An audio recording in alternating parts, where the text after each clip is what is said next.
Psalm 116.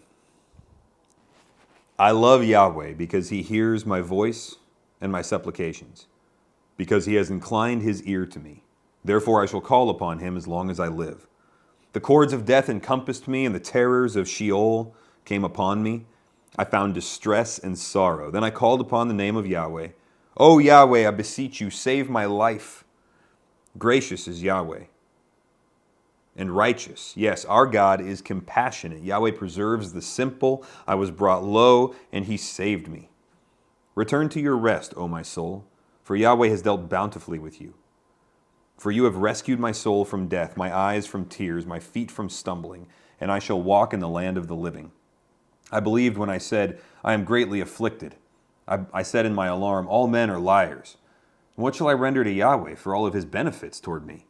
I shall lift up the cup of salvation and call upon the name of Yahweh. I shall pay my vows to Yahweh. O may it be in the presence of all his people. Precious in the sight of Yahweh is the death of one of his godly ones. O Yahweh, surely I am your servant. I am your servant, the son of your handmaid. You have loosed my bonds.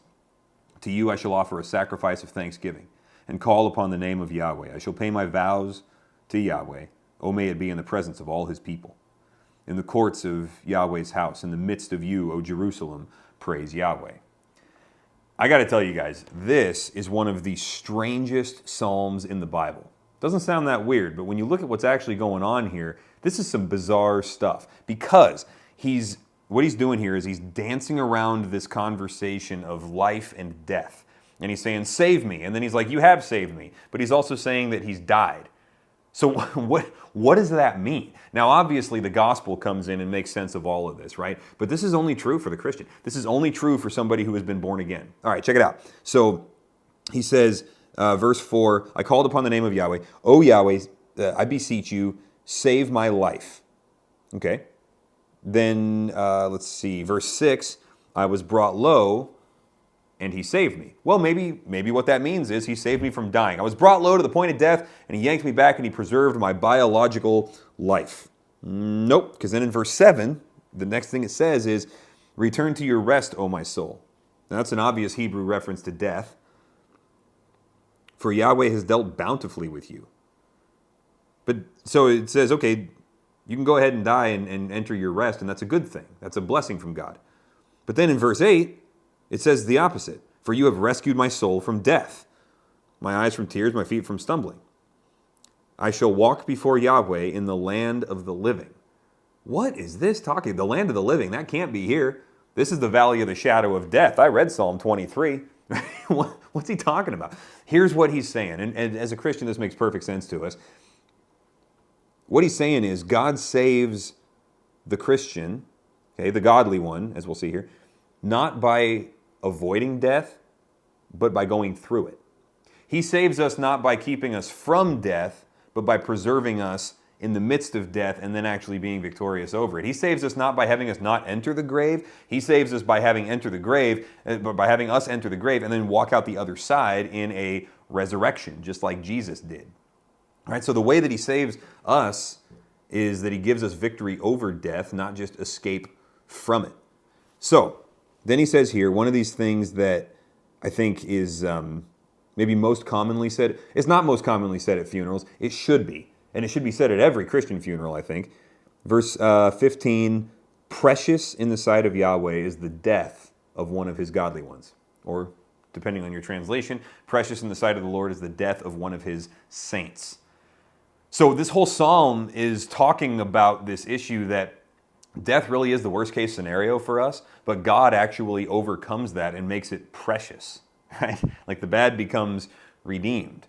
You guys remember a few weeks back, Craig Kendrick was here preaching, and he said, what about this situation is bad that Jesus will make good? And when it comes to the issue of death, the truth is, or the answer to that is everything. What about death is bad that Jesus will make good? Everything. Because everything about death is bad. It's not the way it's supposed to be, right? Adam and Eve were not supposed to have died. They were supposed to eat from the tree of life forever.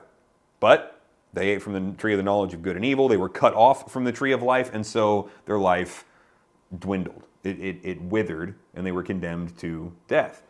So what about that is bad? Everything. What about that does Jesus make good? Everything. Did you see the resurrection?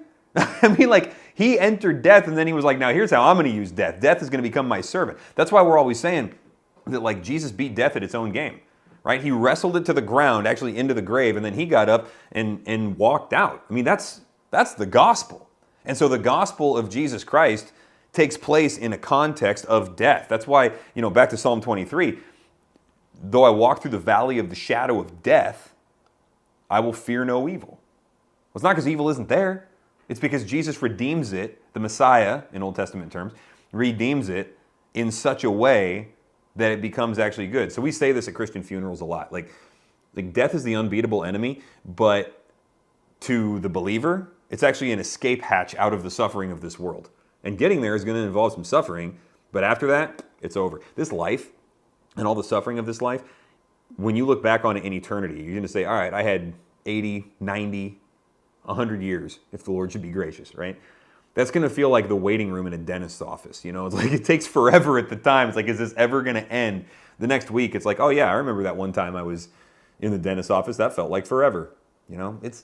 It just puts a different perspective on everything from death to all that comes before it. So the gospel is that Jesus beat death. Psalm 116 proclaims that before he even did it, because Christ is the same yesterday, today, and forever. So they're worshiping the same Jesus here. We just have more specifics than they did. So, all right, I don't know what your week is going to include. I just know the gospel has overcome it, and some of your weeks are going to be flat out horrible and are going to involve some terrible things and situations that you guys are going to have to confront, and some of that is really actually legitimately bad. But Christ has overcome it, so just stick with it, right? Hang in there, and you will see in this life, or immediately when it's over, you will see the redemption of whatever you got to put up with this week. So go be a light in a dark place.